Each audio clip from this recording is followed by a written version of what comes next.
Time it's real. This time is for real. What's up, guys? Welcome to episode 38 of Roll with the Fox. We're in Holland. Karel Verhoeven, one of my closest friends, head instructor, Renzo Gracie Holland. We're going to be doing a camp in a couple hours. 120 people there waiting.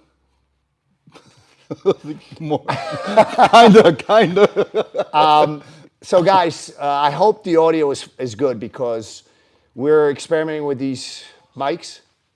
And so comment, hopefully audio is good. The video, guys, we had to turn the phone, I forget what it's called. Vertical? Vertical, whatever. Normally we film horizontal, but landscape. But anyways, for some reason, I don't know if you remember we did the same location here maybe 3 years ago. Yeah. And for some reason, we always have technical difficulties. We literally leave an hour to set up. Everything is set up, and when we go live, it goes haywire. So hopefully, audio is good. Hopefully, you guys can see. So we have a couple questions, guys. As you know, the live questions get priority. But we start with some questions that came in over the last couple of days or maybe weeks. Guys, one thing is we are in Holland, so we're only doing the live on YouTube. So if you're a subscriber of the Silver Fox BJJ Worldwide Academy, thank you.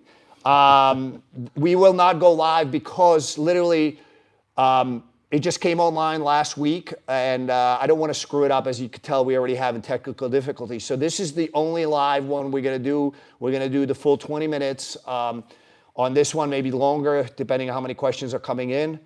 So just if you are on the app page, or I don't know what it's called, app on the application. Let me stop talking. Stay here. All right. So, guys, one of the things that came is a sort of a Ude Gatame guard pull, and it's a very strong guard pull. And literally, when I hit this, it immediately it's either a quick submission or a quick re-sweep. So one of the questions came like they have a hard time pulling guard or having a hard time actually disengaging. So let's look at it, what we do. So guys, pay attention to when we clinched up, right? I need to get my left shoulder inside. So right now, I cannot do this. So I need to just make sure I'm in. So now I can do this. Here I cannot. Here I can. So it's almost like I'm slipping my shoulder in. So sometimes you may need to sort of just flare it out just a little bit. Of course, the guy is going to close it, but now it's too late. So if you have somebody a good wrestler that immediately when you kind of get in a little bit, they close it, they re-swim, it's too late. I just need to get my shoulder in. So so I may push inside, and now as it makes the adjustments, it's time for me to go. The biggest mistake people make is disengaging. So they put the foot on the hip, and then as they're coming down, they disengage. So once I'm here, I don't have to go to the Ude Gatame upside down armbar, razor armbar, whatever you want to call it. I do not try to connect until I'm on the ground. So I just basically have a strong underhook. My foot goes on the hip, and then I just sit. Notice that I'm still glued to his shoulder. Only now, as I'm on the ground, I start to disengage and slide down his arm. So his arms are kind of used up a lot. So I'm doing this really nicely. By the way, we have Frankie Roberts on standby should we have technical difficulties with Kemel's arms. So don't worry, guys. If I break it, I have a substitute here. So this, for generally speaking, is going to be either shin to shin or go to the hip. But let's look at it. That's a pretty quick submission, okay? Sometimes when the guy's real flexible, they flip themselves to their left side, but it doesn't matter. I just ride them up and we get the finish from the top. So again, this is the biggest thing. So you can see how he's bringing his elbow almost almost too. So normally people are kind of neutral, just the elbows generally pointing at the floor. When he starts to exaggerate almost, I push it in, and as he makes the adjustment, I help him. Now I'm ready to go. This is all I need, but my shoulder is in. From here, I will get a deep underhook. My foot goes on the hip, and then I just sit. I pull down on his head, and then from here, we go into an extension. If he flops or roll, yeah. I just basically stay with him. From here, as you know, we do the modified Americana. I'm a big fan of this. So, sorry. So guys, this one, it's a really good technique. It's a really good guard pull. A lot of times when I hit this, I immediately go into a submission or an immediate resweep. So if you're having a hard time taking somebody down, I don't like to just pull guard, just sit. I like to sit, if I'm pulling guard, I need to have a good bite on something. So if I'm trying to take somebody down and we're, having, whatever time I give myself to accomplish a takedown, if I'm not hitting it within that allotted time, this is a really good way to go. Again, the shoulder needs to be in. We have a question. One, volume is good, sound is great. How is the video? Everyone's watching. All right. And we did ask regarding what if they're kneeling, your opponent's kneeling and they're turning the arm the opposite direction down towards my elbow before I manage to get the arm pinched next to my head.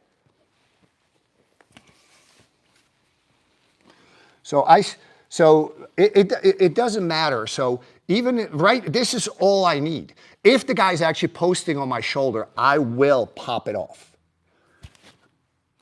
And I'm going in. But notice that if I'm popping this off, as soon as I'm going in, I don't just pop it off because from here I can't get it, there's just too much space. So as I pop the arm off, I'm sitting in and I go to the shoulder from here. This is the key. I don't just slide down because the arm will slip. I don't just slide down. This, I rotate. This is what makes it happen. It's that rotation. They do not have a choice.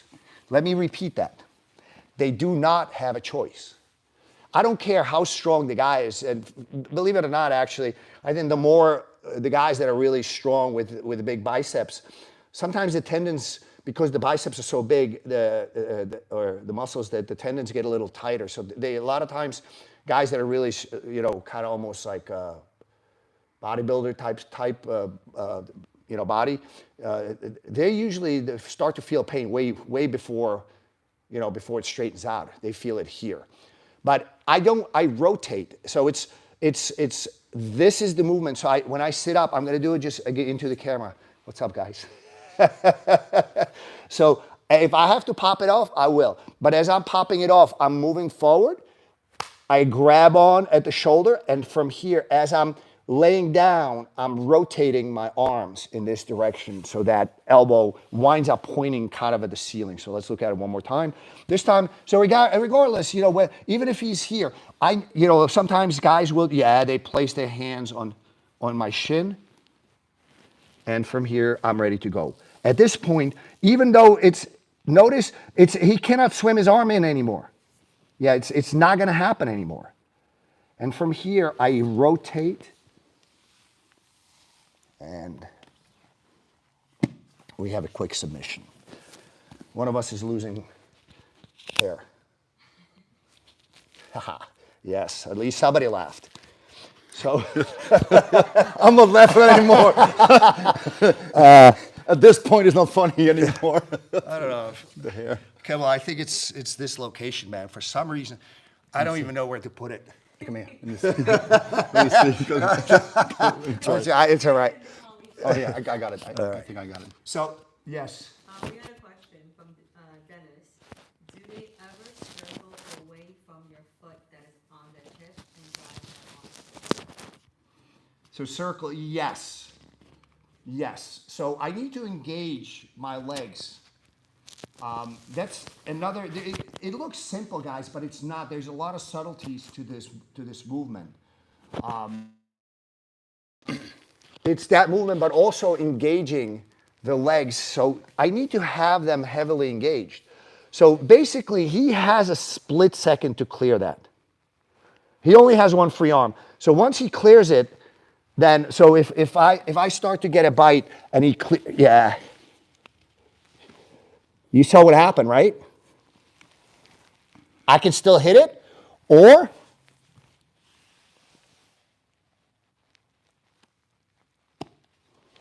so when they clear it, it's preferred to have both feet on the hips, but if they clear it, I still have the possibility to finish either that arm or switch to the other side, as long as I have at least one foot on the hip.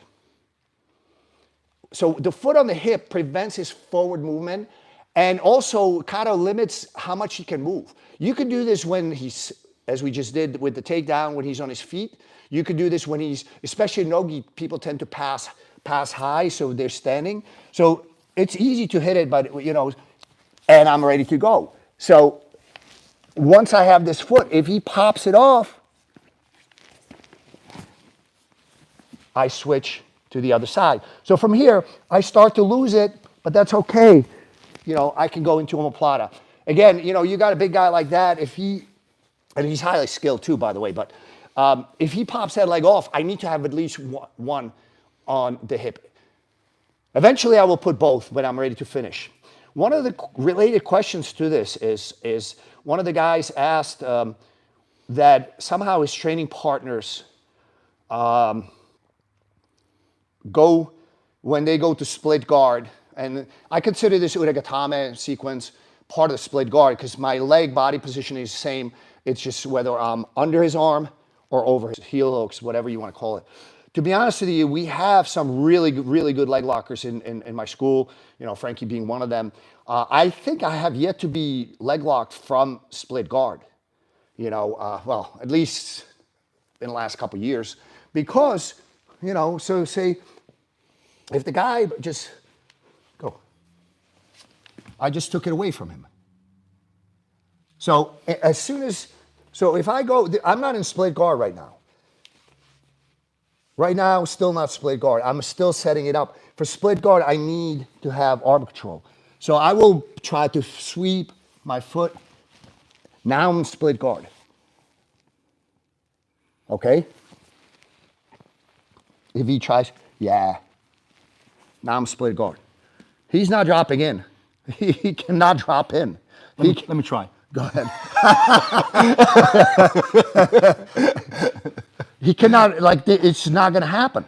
So this is split guard. He cannot drop in. Now, people drop for leg locks when you kind of leave your foot carelessly hanging off the hip.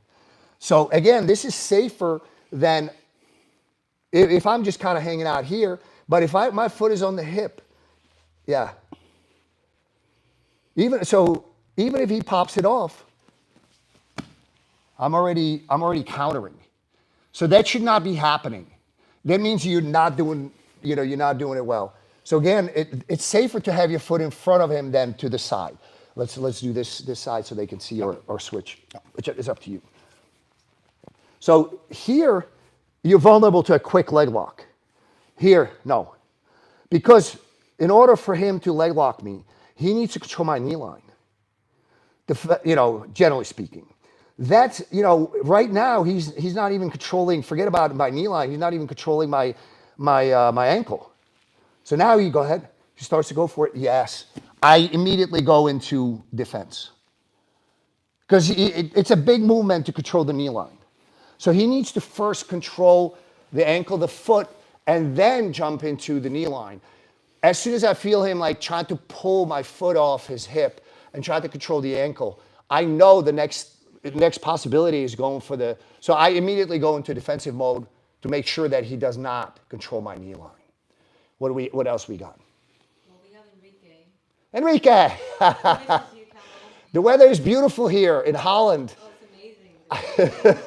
We got 92 degrees of sunshine, Enrique. You're missing out. All the palm trees. No, I will post a picture as I'm in the car. As soon as I cross the border from Germany into Holland, downpour, downpour. Tell the guys what happens when you come, Fox. Tell the audience. Yes, if you are a farmer in Holland and you need to water your crops, just invite me into Holland, and I'm pretty sure that rain will come as soon as I cross the border, as soon as my plane lands. What's your nickname here? Storm? Young Master Storm? Also, Enrique said he's allowed to open Monday. So. Oh yes, congratulations! Nice, Enrique.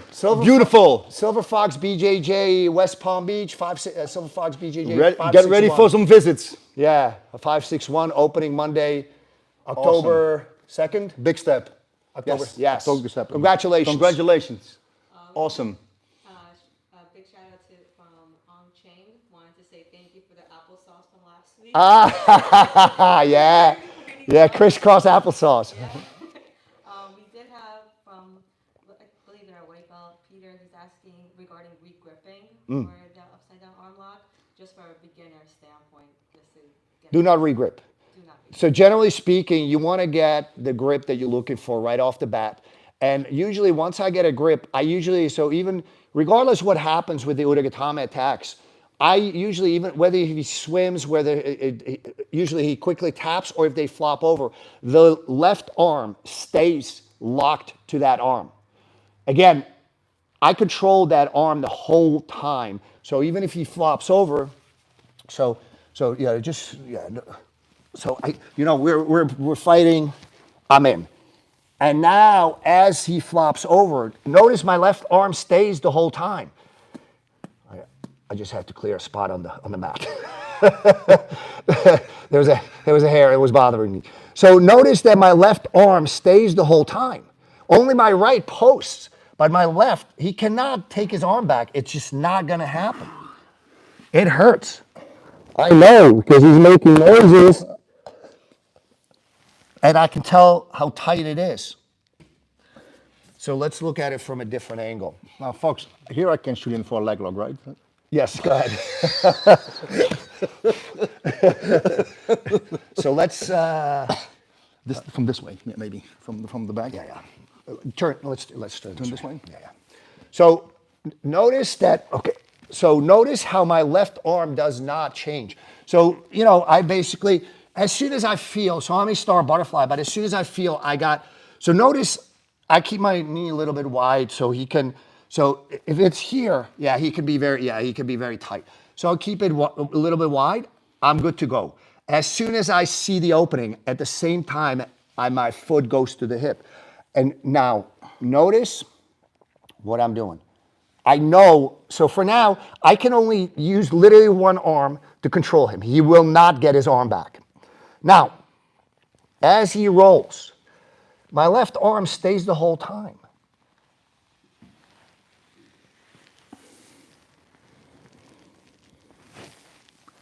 And this is done. This is a very strong submission. It's really good. Like I said, guys, try to avoid regripping no matter what you do. One more question about the upside down arm lock, and then we have a guillotine question. Yeah, excellent. Really? Karel was looking forward to guillotines. He was missing it for the last time we saw each other was 3 months ago, yes? Yeah. Yeah.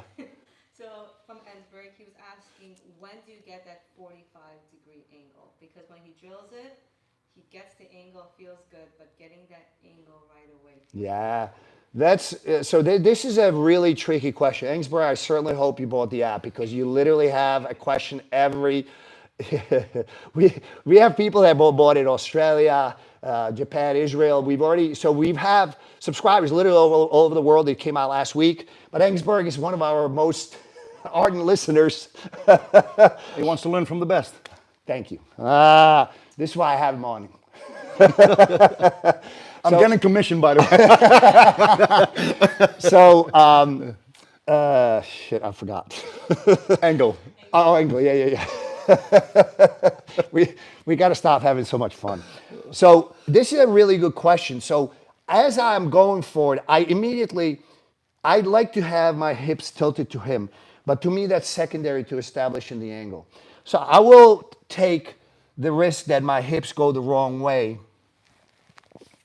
right? If I have to go to my left, this is not ideal. Notice that he popped it off.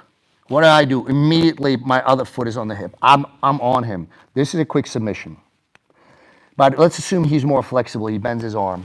And then we go into these armbar sequences. So I'm okay to be tilted away from him as long as I get that 45-degree angle. That is more important than having your hips tilted towards him. That's a really good question. This is a guy's very, very intricate, highly technical question. Again, ideally, this is what I want. I want my hips tilted to him to get that. So I'm looking at his ear. If I'm looking at his head, you will lose this. Yeah. I will not lose it anymore. One hand, look. So this is ideal. But I'm okay to be away from him as long as I'm looking at his ear.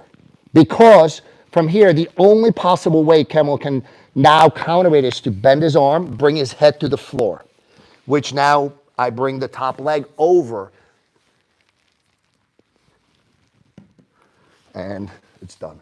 By the way, last Friday, we could not film live, so it was pre-recorded because I was filming with Fraz Zahabi up in TriStar Gym in Montreal. We shot 4 videos.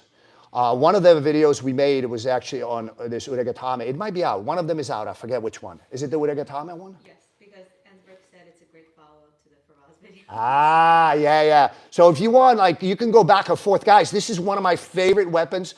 It's highly, highly, highly effective against really good guys. I've been using that Ude Gatame upside down armbar, whatever you want to call it, a razor armbar. I don't really care what you call it, a choy bar, whatever you want. I've been using it for at least 15 years, maybe 20, probably 20 plus years. But I have evolved it to a point where obviously even as people come up with defensive movements, I still wind up with a good quick submission. You started teaching me this in 2010. Oh, wow. And that's 13 years ago. Yeah. And I already had it back then. So this is a really good weapon. I really, really like it. It's a good one. I wanted to go, we need to go cover the guillotines too, right? So recently, there's a really good purple belt up in Montreal, Etienne. He does a lot of reels on Instagram. So he asked me to shoot a quick video, so I did a quick reel on a 5-finger guillotine. So a lot of people liked it. A guy actually sent a message that, thanks Fox, I hit it twice in the roll that day. But there was, every once in a while, you got some arrogant, and it's funny because, I usually I want to know what your qualifications are. And it's usually almost always somebody that has 0 pictures of jiu-jitsu. So yeah, I get it. You're such an expert. Jiu-jitsu is so important to you that you do not have a single jiu-jitsu picture. Or it's usually a blue level guy. Guys, there's a reason you have a freaking blue belt. Because you don't know that much. Even at black belt, you still don't know much. I do constant research. I'm watching videos. I think about things constantly to improve them. So his quote, this was funny, was something to the effect, this is the worst BJJ technical advice I've ever heard. So my response, it's a pretty arrogant statement, right? So you don't know the technique. You don't know how to use it. What are the possibilities, answers from the other guy? You don't know what my follow-ups are, but you make a very arrogant and sweeping statement. So I basically said... Folks, if I may, there's one more. He never felt it from you. Oh, yeah. That's the problem. that's the biggest reason. Yeah, we gotta go over it because I showed it to Kemal before. And he's like, because I gave him a chance to try to see what the possible outcomes are. But also understand, it's a freaking reel, guys. This is not, that 30 seconds does not explain that technique. You want more details, check out more of this. Because one of the most important things that I use techniques that work. And I usually test them against my training partners. My training partners are, high level, generally speaking, high level black belts and brown belts. I will train with others, but generally speaking, that's my training partners. And if it doesn't work on them, obviously I need to either clean it up, make it better, or I have to abandon the technique. There are some techniques that I've used. I tried, I maybe saw or maybe thought, and then I use it and I can't make it work. Sometimes I come back to it 3 years later and now it makes it work. But I've actually made this work against high level guys. So I said basically, it's a good, it's good or something that you have been training for so long and so much that you know everything. That's it, because I don't want to have a debate with people because I don't have that much time to spend online. And he said, like, you made yourself look so bad on multiple levels. So he went from an arrogant, I know it all to a victim. But that's not the point. The point is, guys, that this is an effective technique. I'm going to go over it but if you want to actually understand it, you need to start playing with it. You need to put in the elements that are important, which clearly you cannot get from a 30-second or 1-minute reel. There was another guy, which actually this was a good comment, was, if Nicky Rod does a body lock pass, is this going to work? This is not going to work on him. Well, I used to train with Nicky Rod when he was, when they were still in New York, a lot. I did not, at that time, I did not have this technique that well honed to try it on him. I generally would try to go with Ude Gatame or Guillotine. He and I training would involve me getting tossed around like a ball by a trained SEAL until, I'm looking for a good grip. But I actually really did enjoy training with him. But the point is this. So, and that's my response. But this is a good question. This is a good way, hey, well, maybe not. But guess what? If Nicky Rod locks his hands and starts body lock passing you, what do you think the outcome is going to be? He's going to be on top side control. Now, if you can slap this on and at the very least threaten enough where he starts to pull back, maybe you can regard. Or maybe it doesn't work. But guess what? You basically, so jiu-jitsu and combat, it's risk-taking. On one side, you have risk. On the other side, return, reward. In this case, you're really not taking that much risk because guess what? Once you lock the hands, you're screwed. Your chances are your guard is going to get past. I have a bad lower back. Somebody locks up their hands underneath my back. I will, generally speaking, let them pass and deal with it from there. But guess what? I finish a lot of this guillotine. So I let Kemal, it's like I let him to feel it just in a nice way, and I lighten up on it to see what he could do. So again, you don't have to do it. Sometimes, you could do it like this. You can set it up. I need his head to start to come down and drive forward. I don't have a regular guillotine. You will never do this and get the angle by the time he's moving too far. But this is pretty quick. Again, this is a very weak structure. So I reinforce it with my head. At this point, I don't really care if he passes my guard because you're not vulnerable to Von Flu. So I don't really squeeze. He doesn't want to pass my guard. So I will squeeze, but if I let him pass my guard and lay down, I continue to make sure he does not pop out with my head. Now, if he pulls up, pull up. I can regard, right? Let's make sure we don't put him to sleep. But you understand, it's a very strong choke, but if he pulls up, I regard. If he pushes forward, it's on. I can roll them through and wind up on top and finishing from the top. By the way, we covered this before, so there's other episodes that you can go into greater detail on this. Now, there's another way, like when he starts to, so again, he's setting up. I'm going in. So this time, he doesn't try to pull up. He doesn't try to push forward. He tries to back away. I can stay with him, or I regard. So again, I view this technique, it looks like, like it's a bullshit technique. Yeah, I admit it, on the surface, it looks crap on the surface, but it's not. This is good stuff. And I've played with it a lot, but it also won't work overnight. If you play with this, you need to really play around with some of the other alternatives. Let them pull in, let them push. Try to Von Flu. This is not vulnerable to Von Flu. So I'd encourage you guys to have a more open mind, not just to mind, but also understand where the source is. Is it a guy that trains with his cousin in his basement for the last 2.5 years, where they go hard at it for 7 weeks, then take a month off? Or is it coming from a high-level black belt? There's black belts that I'm looking at, I'm like, I don't think this would work for me because I believe that guy's more athletic than I am, and I may not be able to work it. I may try it and see if it's something. And, listen, if I don't like the technique or I don't think it's going to work for me, I don't use it. It's that simple. What else we got? Oh, how much time we're We're running out of time. Yeah. Oh, yeah, let's do this. We're in Holland. How often do I come to Holland? Twice a Every year. time it rains. Every time it rains. So 360 days a year. What do we got? From G Master, he's asking, how to do the guillotine pass from the right side using that grip to initiate the guard. Oh, by the way, that's another video we shot with Firas.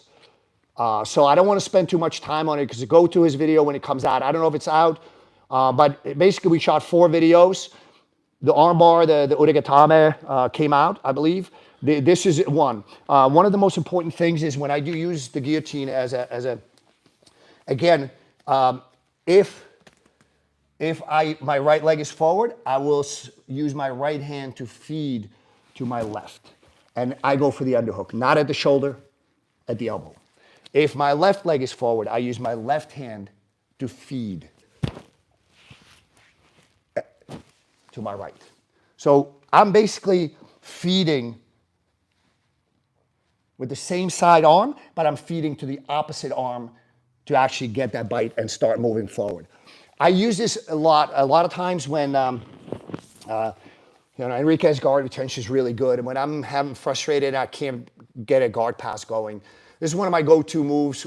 If I can get a good wrap on the head, not only will I pass your guard, but there's a good chance I will choke you with a one-handed guillotine from the top, right off it. So yeah, check out that video because we spend at least 10, maybe 20 minutes talking specifically about this. So check that out when it comes out. It's on TriStar Gym channel. I'll share it on Instagram and Facebook and Twitter or X or whatever it's called now when it comes out. But yeah, play around with that. And just like that, guys, we're out of time. We will see you next week. Next week, guys, we will continue to do the live on YouTube. We will now shorten the episodes on YouTube, which is probably going to go to 10 to 15 minutes. And then we're going to switch over to the live session for the app subscribers. I will see you next week, guys.